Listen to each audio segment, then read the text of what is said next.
today we will be discussing about tooth whitening. Tooth whitening. Yes, and you will learn all about it and I will be able to answer your question. So I hope you stay tuned.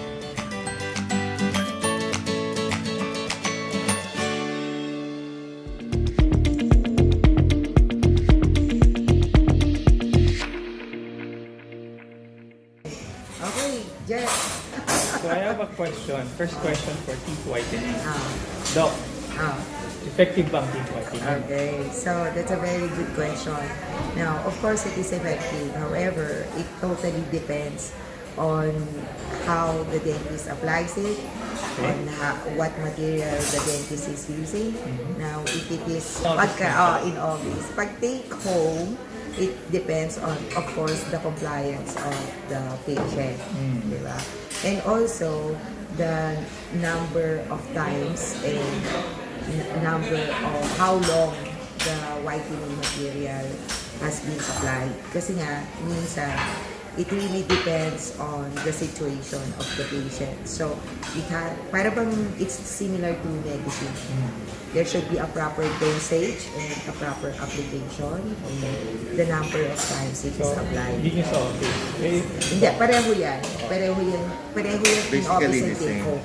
Pero, yun yung answer sa it's really effective. Except that, the patient has to be compliant about it. The dentist should be able to provide proper instruction or apply the material properly pag in office. Pag take home naman, will be able to provide proper instruction to the patient. Tapos kasi minsan, alam mo mama-ups, papa-ups, minsan kasi tinitipid. Ng dentist. Oo, tinitipid, unfortunately. Si Doc Malone, makapagsabi niya kasi talagang si Doc Malone. Doc Malone is from Dental World, Manila. Yes, Manila, yes. And he also does teeth whitening. Yes. So you can come to his clinic and Yeah. have your teeth whiten. Yes, nasa ano kami ngayon, nasa Zurich kami, Zurich. So we're in Zurich. nag-world tour. So that's the first question. How about you, Doc? Maybe you can tell us about teeth whitening? Yeah, it's effective. Normally, we do 3 cycles of application Pag in office. in office. In office, sa So clinic. around for 15 minutes per cycle. Pero pag sa bahay, how long does it Ay, take? it depende. Again, Normally, 8 hours, diba? it's all, pagka, ano yan, overnight. Pagka take home Overnight. kasi, pag gel, overnight. Depende kasi sa material, 8 hours. mamaps, papaps. Oo. Kasi kung ang material can be applied for only 1 hour, pwede.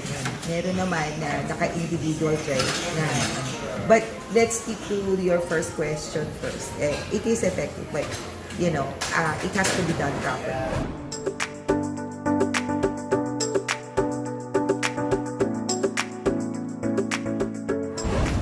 This teeth whitening painful.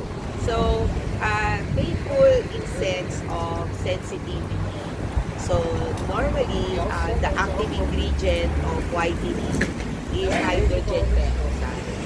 So, hydrogen peroxide creates dehydration. So, when your tooth is dehydrated, the level of sensitivity increases. And this increases with age and time of application, and including the percentage of the material used.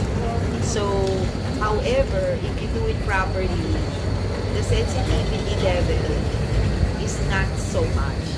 It really depends. So, it is actually managed. So, don't be scared. Huwag kayong matakot, mama-ups, tsaka papa-ups, kasi ang sensitivity, minamanage yan. There's additional materials. Like, for example, Jack, pagka nag-take home ka, normally, the dentist will give you some materials also to manage it. Or even you can use toothpaste for tooth sensitivity. Minsan kasi masyadong nadidehydrate, lalo na pagka ang patient is 30 and above. Dahil yung ngipin nila may attrition na and everything. So, yung absorption ng active ingredient ng whitening mas mabilis. So, ang ending is nagkakaroon ng level of sensitivity. But these are all managed if done properly. So, yung level ng sensitivity, not so much if properly managed.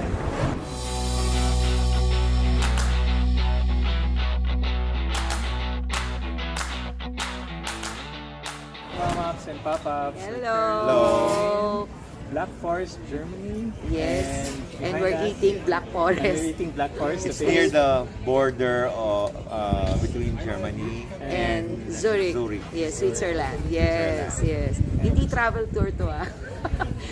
We're doing the third question. And the third question is, What, Jack?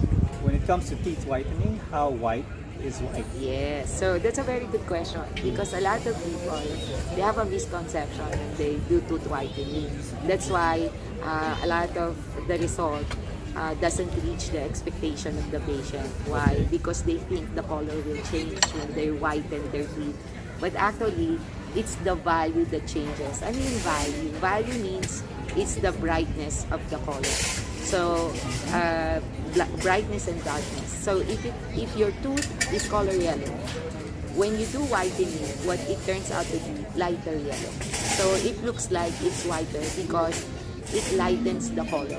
But it doesn't change the color. So, sinasabi ko sa inyo yan para hindi kayo ma-disappoint pag nag-tooth whitening kayo. Kala nyo kasi walang effect, pero actually meron. And so, ganon. And then, you can apply as much as you want if you want it talagang to the lightest maximum. Kaya lang, every person has the maximum lightness of value. So, normally, kung wala kayong sore eyes o hepatitis, B. yes, the rule of thumb is it can be as white as the sclera of the eye. Yung puti sa mata. Yes, sa mata. Yes, yun yun. So, pag nagpapaputi kayo ng ngipin, that's how white is white. Ayan. O, sige. So, babalik kami. Kakainan muna namin yung Black Forest cake. We don't really care about the white. We care Yes. about the black. The Yes. Black Forest. Yes, and we'll be back for the fourth question of Jack.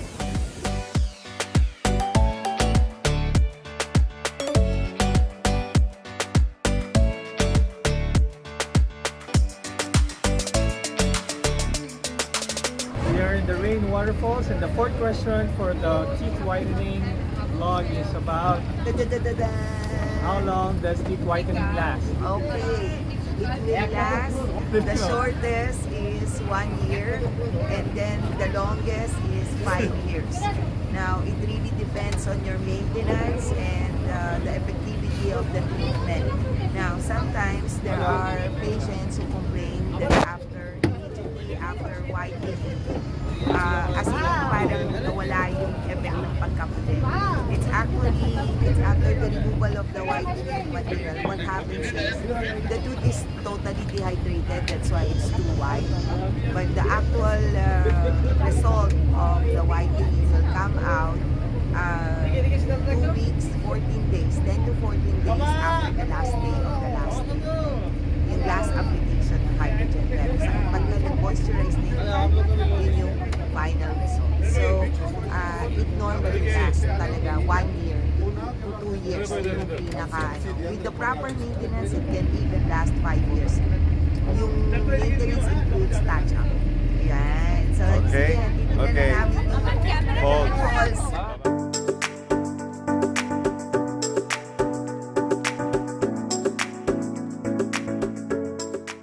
Hi, Mama Ax.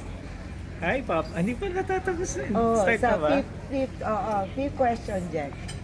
Okay, for the fifth question on teeth whitening, Yes. I would like to ask you, Doc. And Doc. I'm the travel buddy. Yes, My travel buddy. buddies. Oo. Okay. Baka nako-confuse kayo kung ano ginagawa ni Doc Malone dito.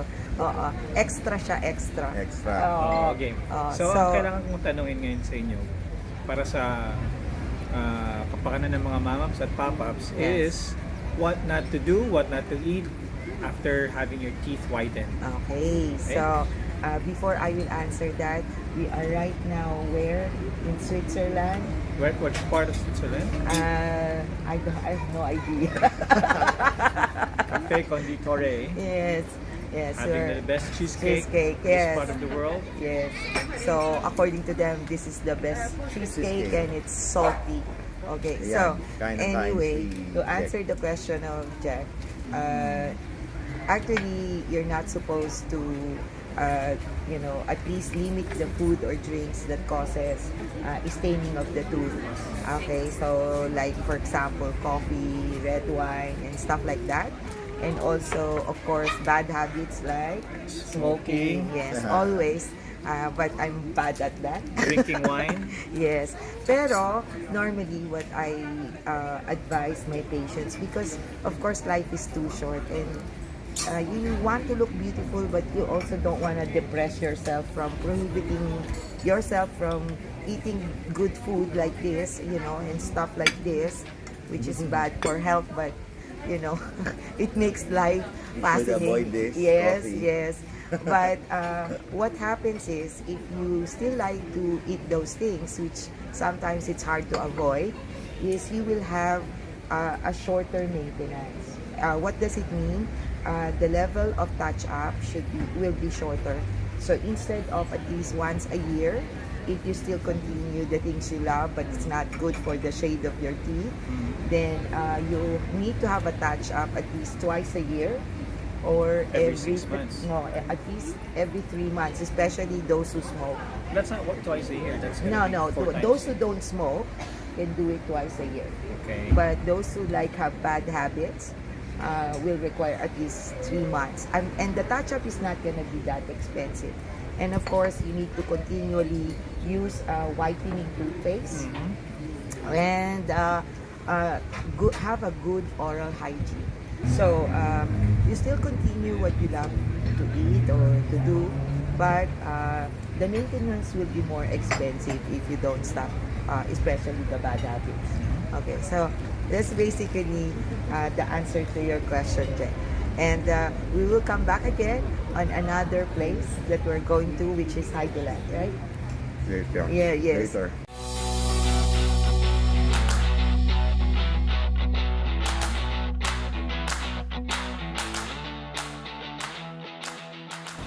Hello mga papaps. Hi, Mamas. We're now in Liechtenstein. We are now in Liechtenstein, Liechtenstein, so we yes. don't even know where in the world are we, but Liechtenstein is in between Switzerland and Austria. Yes. And we're now in part of the tourist area where Yeah. all the Beautiful watches. high-end watches are. Yes. here. So, speaking of watches, you have a question. So my sixth question for teeth whitening is, Yes. what is the difference between yung light cured teeth whitening and yung pinapahid na teeth whitening? Yes, okay.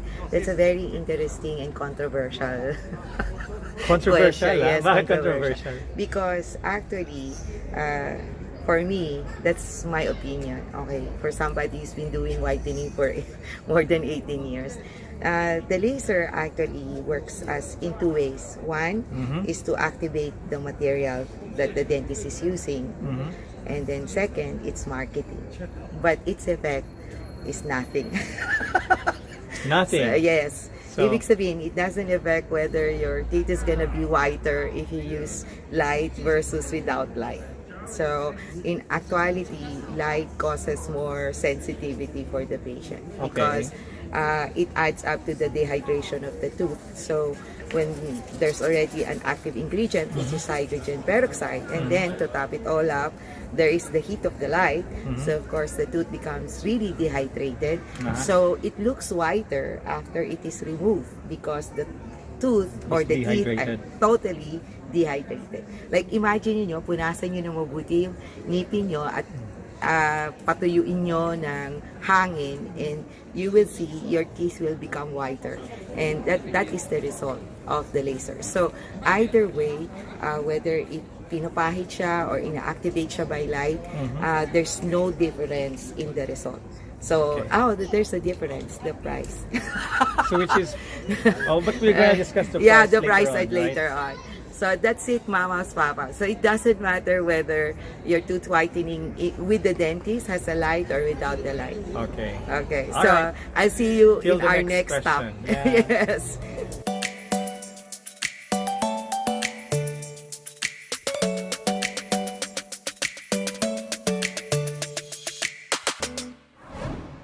Hi, Mama. Hello, Pop-Ups.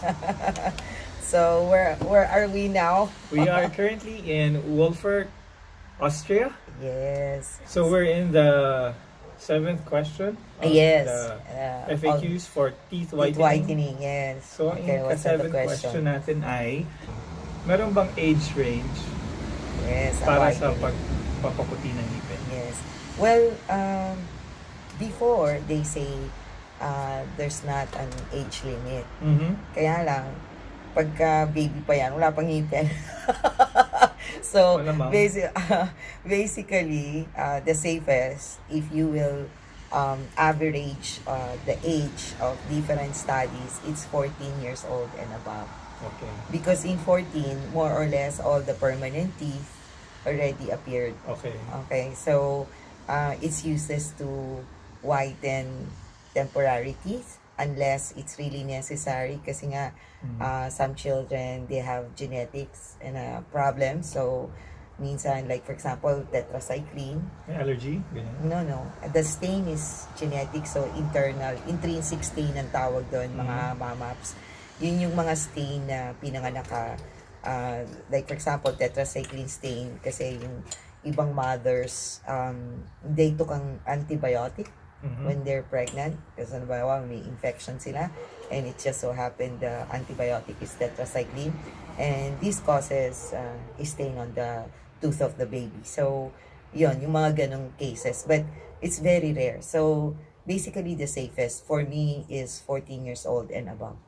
Yun. Okay, paano kung gusto magpa-brace ng bata, halimbawa, at that age? Would you There's- recommend teeth whitening? Yeah, there's no problem actually. Because as long as there's a direct contact, whether like for example, yung brackets niya, syempre nakadikit sa ngipin. So, ang tendency niyan, ina-absorb naman kasi yung tooth whitening. So, pagka may contact siya sa kahit anong part ng ngipin, it already spreads. Kasi ang akala nila, kailangan may direct contact dun sa specific surface para pumuti. So, kahit anong So, basta surface. kahit anong surface, basta may contact yung material dun sa, halimbawa sa, Likod. for example, central incisor, yung harapan mo dito, ganyan. So, kung may konting material yan dyan, it will be absorbed by the tooth, so it will spread into the entire surface. However, mga mamaps, ang tooth kasi hindi naman uniform yung kulay. Kasi naman yung iba gusto Oslo. Oslo white. Oslo white. Yun yung mga Hollywood smile na hindi ko maintindihan. So, Medyo mga fake na yung dating, mamaps, hindi ganun kasi ang natural tooth. We want a whitening that looks natural.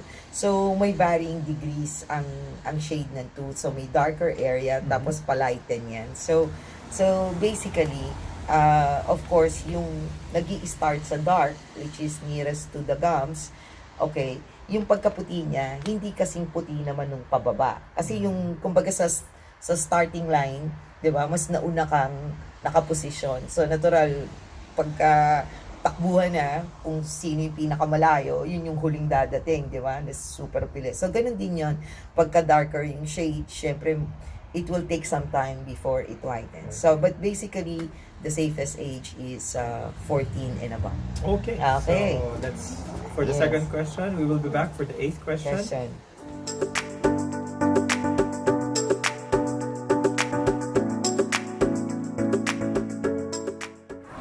We're back, mga pop-ups. Yes. Okay, so what's your 8th question, Jeff? My next question will be about, kasi may mga nakikita tayo sa grocery stores, online, ng mga teeth whitening toothpaste, di ba? So, is that really effective, Doktora?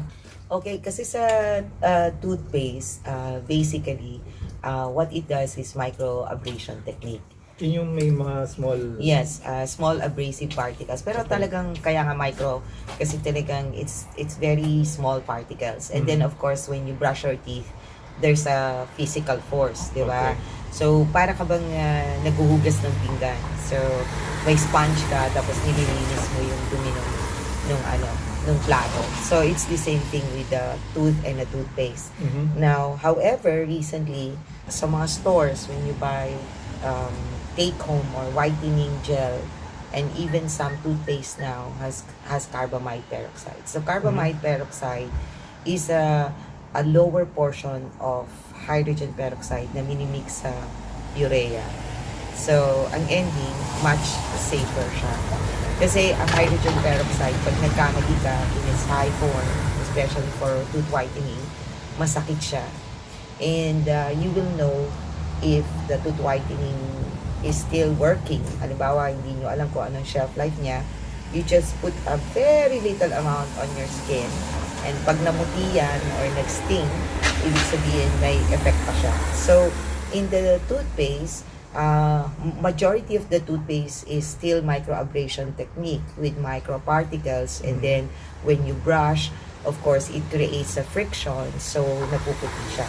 Now, however, mahirap siya yung expectation ng patient umabot dun sa puti. typical na puti na ini-expect nila when they have teeth whitening or tooth whitening done in a dentist clinic or in an office, or yung mga high percentage of take-home na binibigay ng mga dentista. So, basically, in my opinion, you can still use toothpaste if your stain is not that bad, and if your stain is just surface ba, yung tinatawag nilang extrinsic stain. But if you really want to change the value of the shade of your tooth in a faster way and in really a lighter way, then I do suggest you visit your dentist, either have an in-office treatment or a combination of in-office and take-home. So, ang toothpaste para sa akin is more on maintenance. Okay. And then for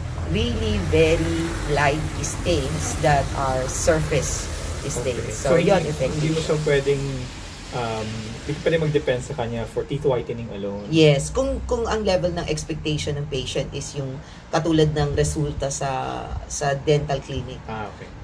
Pero Alright. kung surface lang siya, mababaw lang, mga ganun ba, pwede na yung toothpaste. Ay, kung gusto ko magpaputi talaga, pwede rin, lagyan ko ng toothpaste yung mga. Pwede rin. Joke lang. Puri po talaga. So, Okay, anyway, so the next question, Jack. so Tutuloy-tuloy na tuloy natin. natin sa Oo. ninth. Okay, Yes, the sa ninth question that I have, Uh, I'd like to know if there are concoctions nga or other materials or ingredients na pwede naming kainin or i-apply for us to be able to have a whiter teeth. Yes. Kasi may mga natural ingredients that we have in our kitchen, or some fruits that also can produce a whiter teeth. Okay. However, yan yung mga tinuturo sa sa YouTube, yung mga do-it-yourself. DIY. Yes. Ang danger lang kasi dyan is pagka, let's just say, may problem na yung teeth ng patient. Let's say, may attrition na siya or excessive abrasion, yung mga ganyan, or may mga stain siya na talagang intrinsic, yung kumbaga internal yung stain niya. So, ang nangyayari dyan, baka instead na umokay, sumama. Kasi nag-o-over sila eh. So, however, there are really ingredients, like for example, strawberry. Strawberry. Yes, may okay. malic acid kasi siya. Ano yun? Malic acid. Malic acid. Yes, okay. that results to whiter teeth. So, dapat kakain ka naman ng strawberry. Oo, punta tayong Baguio. Mahal pa rin. Mahal pa rin. Mahal pa rin yun. Oo, but it's a good fruit. Okay. And Anything then, else? Yes. Anything cheaper? Baking soda. Baking soda. Very, very cheap. Okay. Or yung minsan, hydrogen peroxide. Lalagay mo yung hydrogen peroxide. Hindi naman. Kaya lang hinahaluan nila ng certain para mag-mild. Kasi minsan pag mga high concentration, sunog ang gums mo nun eh. Oh, so don't do it at home, yung hydroperoxide. So, yan yung mga special ingredients. Di ba, halimbawa, baking soda na toothpaste, di ba? Okay. Or minsan, hinahaluan nila ng certain liquid portion para gawing toothpaste, yan yung Okay. mga ganyan. So, nakakaputi siya. Pero, as I've said, mas maganda yung bumibisita kayo sa dentista. Not because para kumita yung dentista, no? But it's really to guide you. Kasi kailangan magpa-check muna kayo. If you're gonna do something na DIY, have your teeth check up first. Kasi baka it might cause not so good result on you. Especially kung may mga sira yung ngipin nyo, paayos nyo muna. Tapos check, in addition, Kasi ito pang dentista to, pero actually I want to inform you mga bump-ups and pop-ups. Like for example, meron kayong crown, or meron kayong bridge, or meron kayong pasta, and then you'll go to your dentist, and then sabi mo, Doc, pwede bang yung kulay, halimbawa gusto niyo yung kulay ng crown nyo, ng bridge nyo, tapos sabihin nyo sa dentista, pwede bang habulin ng natural tooth yung kulay nung artificial restoration nyo, na mga mom-ups and pop-ups, maling yun, procedure. Kasi it's always the artificial that adjusts to the natural. Dahil pag binibleach ka, hindi talaga malalaman kung gaano kaputi ang magiging resulta. So, hindi yung natural tooth ang hahabol, kung hindi yung artificial. So, if you're gonna have tooth whitening, and then you plan to have restoration, like a crown, a bridge, or a filling material, you should have tooth whitening first, and then have the artificial restoration. So, para yung artificial restoration nyo, yung kulay niya will be the same color as the natural tooth na na-bleach na.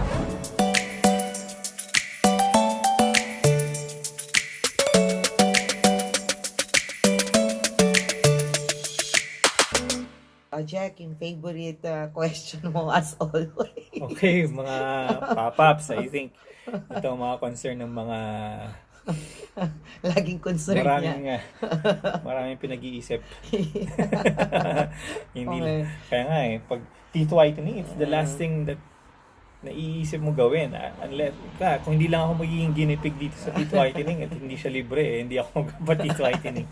But anyway, so last question regarding teeth whitening is yung favorite niya. my favorite question always, is how much? how much would it cost for you to have teeth whitening in office, particularly, and then after pag gusto mong i-maintain siya, bibili ka ng maintenance. Okay, so Ayan, alam nyo, okay, huwag kayong nagpapaniwala kay Jack. Alam nyo, ang tooth whitening is really a good procedure and worth of a procedure, especially. Yes. Oo naman. Kasi, alam nyo, mga mom-ups and pop-ups, ang tooth whitening, hindi siya radical. Let's just say, halimbawa, Radical. Yes, hindi siya Big radical word. procedure. Okay. And then, what is nice is that, kasi alam nyo, mamas and papas, smiling, whatever is your teeth is, makes the world a better place to live in, di ba? So, pag pinapaganda nyo yung smile nyo, and especially tooth whitening is one of the aesthetic procedure, nagiging worth it. Kaya nga minsan, di ba, sa mga yung mga pang-edit ng photo, there's a portion there na, talaga? oo, pinapaputi yung ngipin. Kasi nga, mas maganda yung smile kasi mas nakikita. Now, sa pagdating sa presyo, it's, yung laser, it's quite expensive. Yung light activated, which as I mentioned in the previous question ni Jack, I don't really recommend. Okay. Why?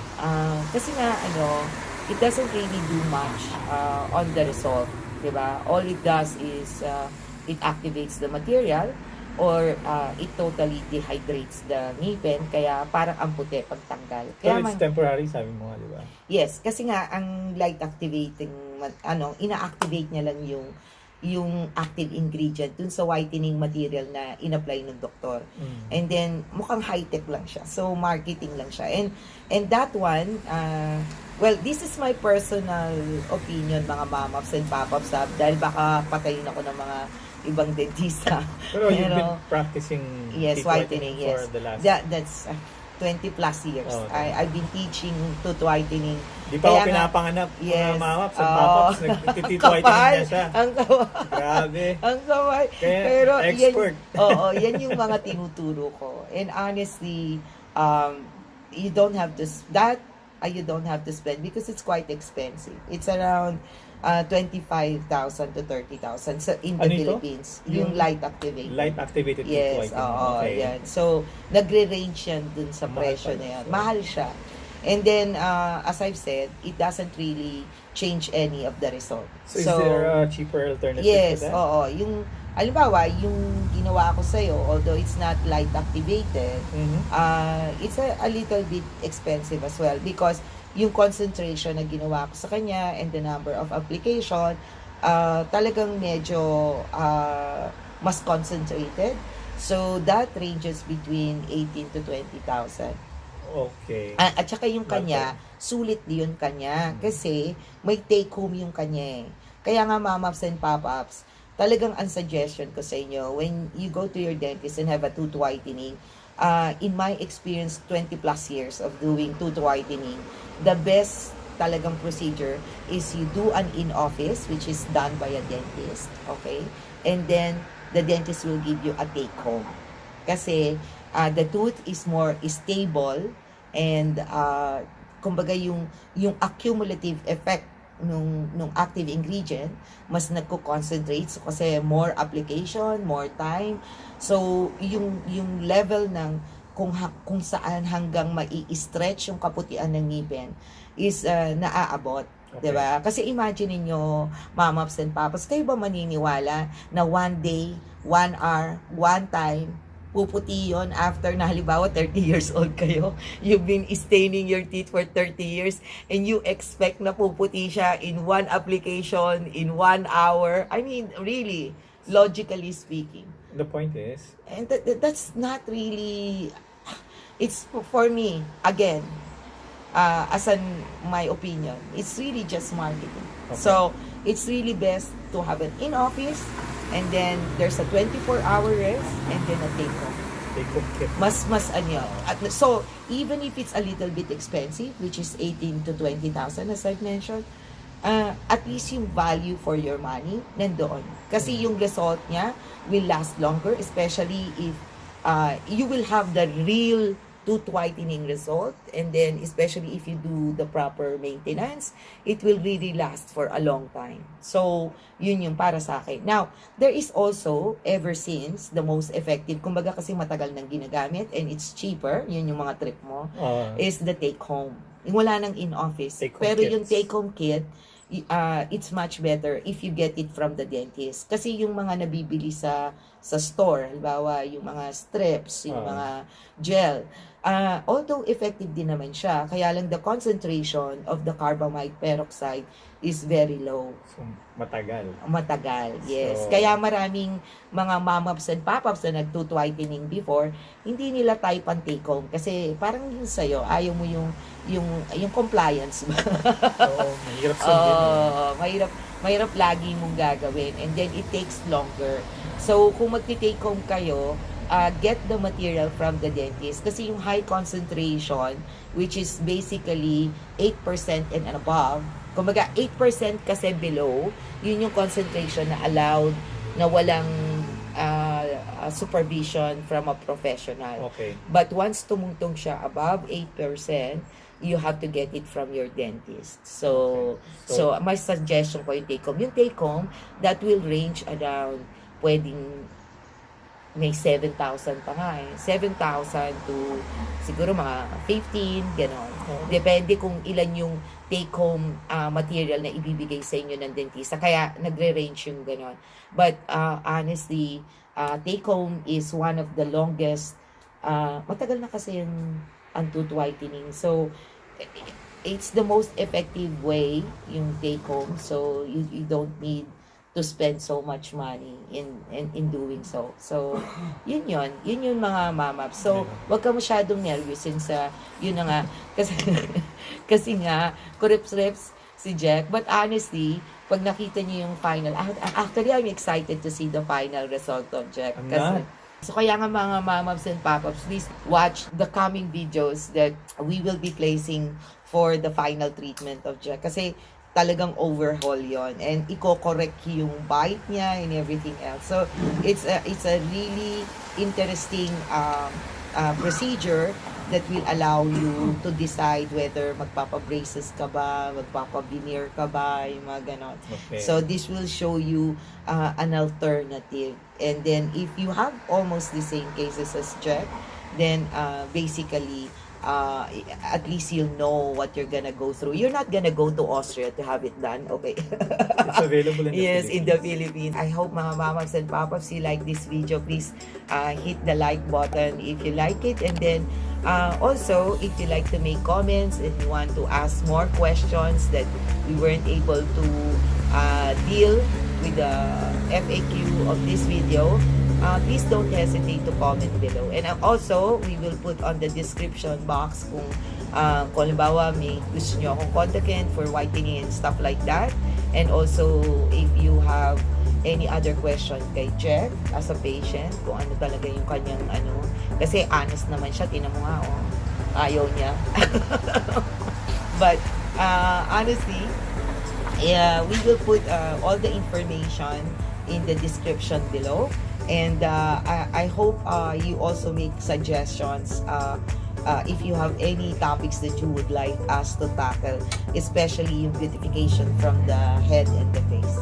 Ayan. So, mga mamas and papaps, Papaps, yes, mamas. masyado nang malamig sa labas. It's 11 degrees. Ayan. Okay, isip ko na ako. Oh, yan. So, maraming salamat and Thank see you you for again. watching. Yes, bye!